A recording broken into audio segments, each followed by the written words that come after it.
Ben Wood's Nylocaster.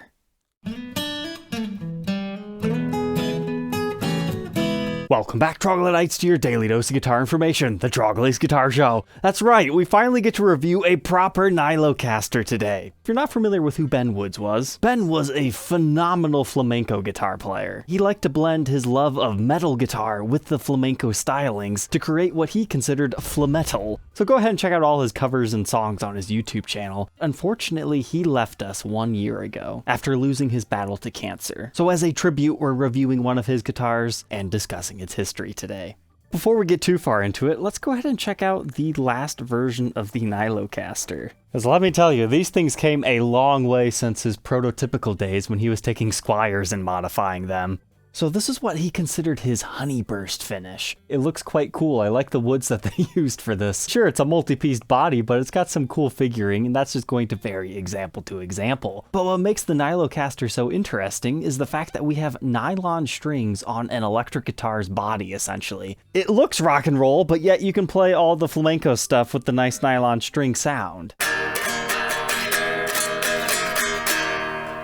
And most importantly, you can have that sound amplified to your entire audience. Ben would play these out at the shows that he was hired to do. However, the idea actually came from an old Yngwie Malmsteen signature guitar. In the early days of my YouTube, I ran across this very interesting Yngwie signature, and it just blew my mind that you could have nylon strings on an electric guitar and it sounds exactly like a classical, because I've always loved the classical tonalities. So I made a Would You Rock or Not segment on it to talk about that interesting guitar, and that video blew up. But it was Ben Woods that was selling that guitar. He had purchased it because he wanted to reverse engineer it. And since he had what he needed out of it, he had it on Reverb for like $2,000, which was absolutely insane at that point in time, but somebody did end up getting to buy it. But seeing the success of that video, he actually commissioned a video specifically about his Nylocaster, which you can check out in this episode. And what's great about us capturing that is we can actually see the original Nylocaster design. They looked very different from what we're unboxing and reviewing today. He used to take Squire Affinity Stratocasters for the tremolo version and Squire Bullet Stratocasters for the hardtail, which were like $150 to $200 guitars, and then he would put his Nylocaster touches to them, and he'd sell them between $800 to $1,000. He wasn't blowing down the doors or anything, but he sold a few of them. But he said he chose those models because he tried a bunch of them, from Mexican made to USA made. He just felt that those were the best ones to suit his modifications due to the existing routes, and that they were fairly lightweight. The initial Nylocasters had no knobs on them at all. He just thought, you're just going to use a pedal board to cut your sound or whatever you need to do anyways. And he put a cut in the headstock of many of them. That is the last time I spoke to Ben Woods about the Nylocaster. So I can only assume Fender gave him a cease and desist and told him off or something, or maybe it was just his own innovation that made him switch to a more direct model that utilizes the wider classical neck, and he introduced his new logo. So here we can see the headstock style has significantly changed. It almost looks Ibanez-like in style. It's got like that eagle beak towards the top. This logo is really cool. I just thought it was like a black flat branding, but no, it's actually very slightly raised. That's cool. Then we're utilizing some sort of a string tree on these. And then the next biggest difference is that he decided to use a 0 fret nut on these, which is very different from the initial Nylocasters. And then the entire width is definitely more so akin to a classical guitar. That tells me he found a manufacturer that was willing to make these in whatever country it was. Maybe we can find out when we tear it apart. But it's got that typical style tuner on the back, still has the plastics over it. Perhaps the coolest thing about these is the fact that somehow he found a way to do it passively, so you don't have to use a 9-volt battery, which is great. But since it has no pickups, it's a piezo system. And then I think he caved into peer pressure here, and he did decide to put a knob back on here for volume control. But unlike the Yngwie one that's like right where you want to be picking, he put it very far away. And honestly, it's a really chunky guitar. Like, this neck feels pretty heavy. But in the last iteration of the Nylocaster, he offered them in 4 different forms. So you could choose between white and honeyburst. The base model had a pick guard. They were $999. And then there's a more premium version of each with no pick guard, nicer body woods. Some of them even had evenly figured tops that were twice the price at $2,000.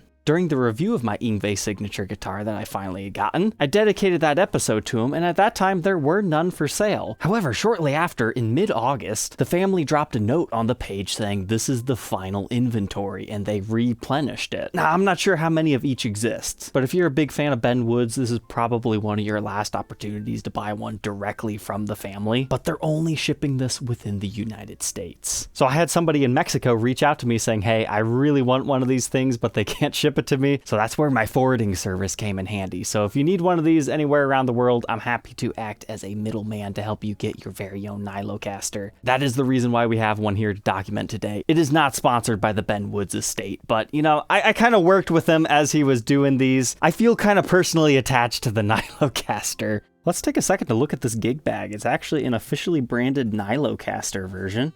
That kind of backs up the theory that he found somebody to make everything. This gig bag's not too bad. Like, maybe not the prettiest on the inside, but it's got good padding all around. It came with a little bit of case candy in the form of paperwork thanking you for your support. And it's got a nice padded handle. It's got the straps. It's exactly what Ben probably would have wanted to take one of these things out in. But I'm always curious how Ben did it. So let's go ahead and throw this one on the workbench to take an individual look at its parts and specs. See what he was hiding under this guard.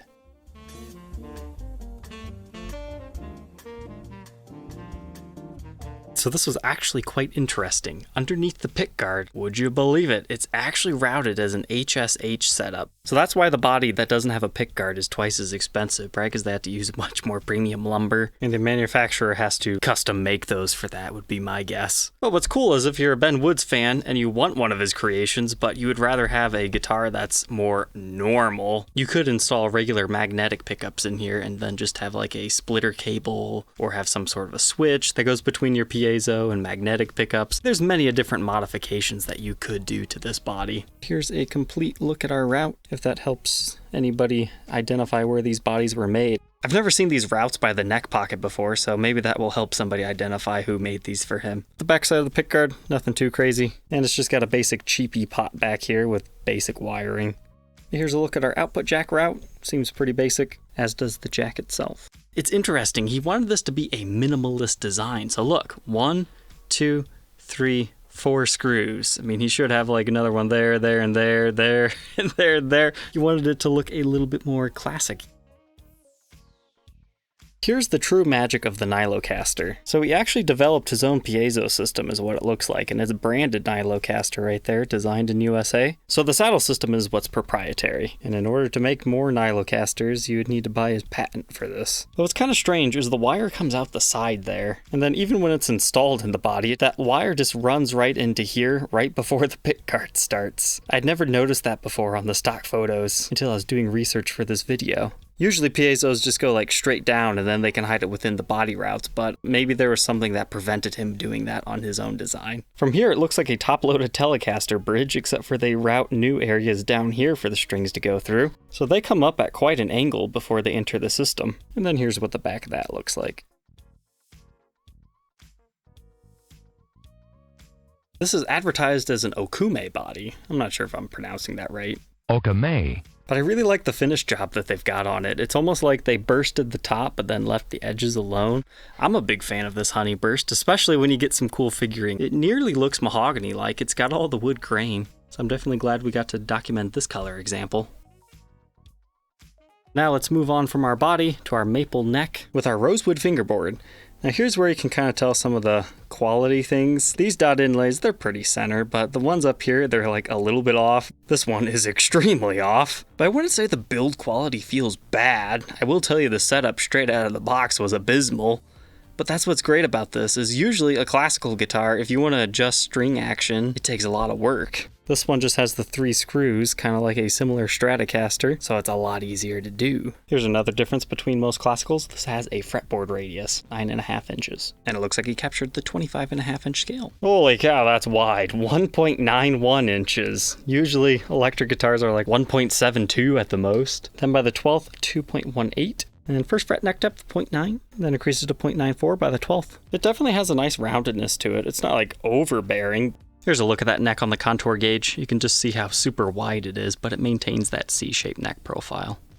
Now, unfortunately, when I went to adjust the action, I set it all the way down and everything was going okay, but then I noticed there's a couple of just completely dead frets. It almost looks like some of these frets didn't match the radius of the fretboard. It's either that or they popped out a little bit and they need hammered back in. And unfortunately, they're deciding to sell these as is, so you're kind of on your own for fixing stuff like that, but that's just a level recrown job away, but that kind of speaks to the quality of these instruments. So to prove that point, here it is with like really good action for a classical style instrument, like probably even too low.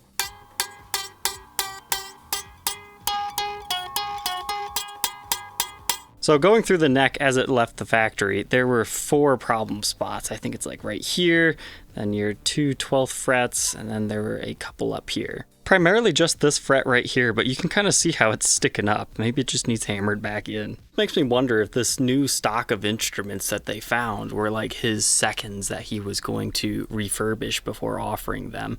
Unfortunately, things like that get lost when the creator's no longer with us. So I only bring that up just in case you're interested in buying one. You might have to have some fret work.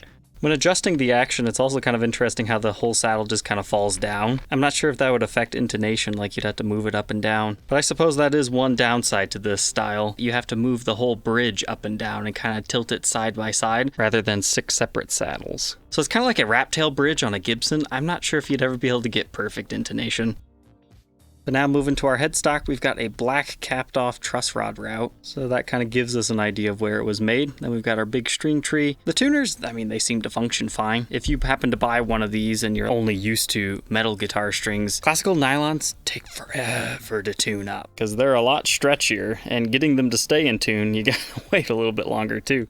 This one's got some cool bird's eye figuring within it. Not a lot, but enough. And again, our cool Nylocaster logo. That is slightly raised. But that 0 fret thing's kind of cool. Moving over to the back side of the body, you've got a 4-screw neck construction. The comfort carve seems a little bit more exaggerated on this model, but it's important to note that this body has a full-on gloss finish, so it's looking nice and professional, right? But then when you get to the neck, it is some sort of a satin. It's not really bare bones feeling. It feels actually quite nice. But I figured that's something that a player would want to know about. A little bit of bird's eye even in the back of this, and some nice wood grain. The neck pocket has a little bit of ugliness to it, including our other side, but not too bad. Then we do have strap buttons in our usual locations at the bottom and at the top of the horn. Then here's the back side of those tuners. All said and done, wow, only 6 pounds, 10.2 ounces. It feels a lot heavier than that. But let's go ahead and hear how Ben's Nylocaster saddles sound.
the Nylocaster. It's a little bit shriller than I remember my other ones being, but this isn't necessarily meant for a pick. I mean, you can use a pick. But using fingers definitely livens up the tone.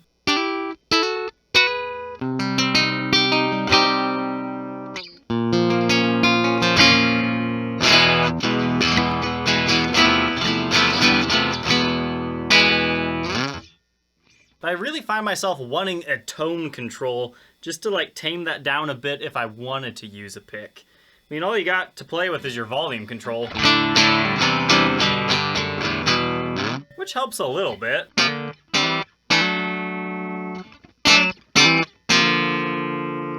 But I think it sounds surprisingly good distorted.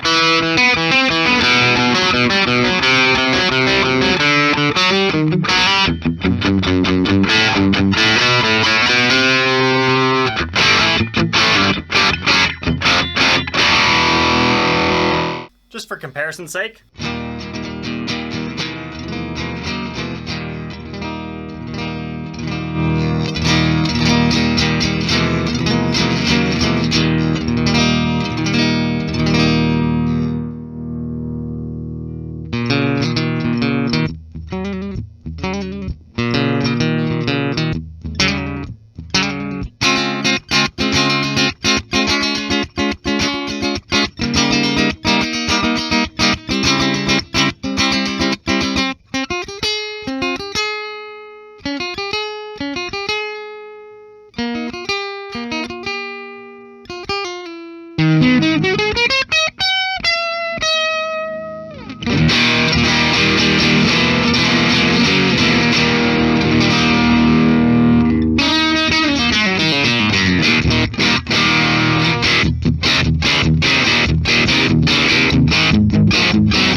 Now that we know all about Ben Wood's Nylocaster, what are my final thoughts? I'm so happy I finally got to try one of these, because ever since he sponsored that previous episode, I wanted to see how he made his different. Unfortunately, I can't say I liked his creation better than Fender's, because this one just had a little bit more of a tinny sound to it. If it had a tone control, I think it would be better. Perhaps I just didn't have the right gear to bring the full potential out of the Nylocaster. Ben would have been playing through an actual dedicated acoustic electric amp most likely, meaning he would have had more control, so I could see why he would want a more bright sound coming out of it, because then he can tame it down, whereas it's a little bit harder to take a more mellow tone and amp it up. However, I could see Nylon players liking this one better because A, you don't have the scalped frets being weird, and it's got that really wide neck profile, which if you like that, you love it, but if you don't, it takes a little bit to get used to. This one definitely needs some final setup work to be perfectly playable, but 95% of the notes isn't too bad. But ultimately, I think I'll still personally stick with my Yngwie signature because it just has a little bit more of a warmer tone, and I like to play with a pick, so it works better for my preferences. But who knows, maybe these will become collector's pieces one day. Because I can't imagine he made too many of these Nylocasters, especially the early days when he was just retrofitting the Squires. So if you're interested in one of them, as of right now, they still have some on their website. I honestly do not know how many they have in total, but I hope this review, A, lets you know that they exist, and B, gives you an informed decision on them. Alright, Troglodytes, don't forget to like, comment, and subscribe, and we'll catch you tomorrow. Take care.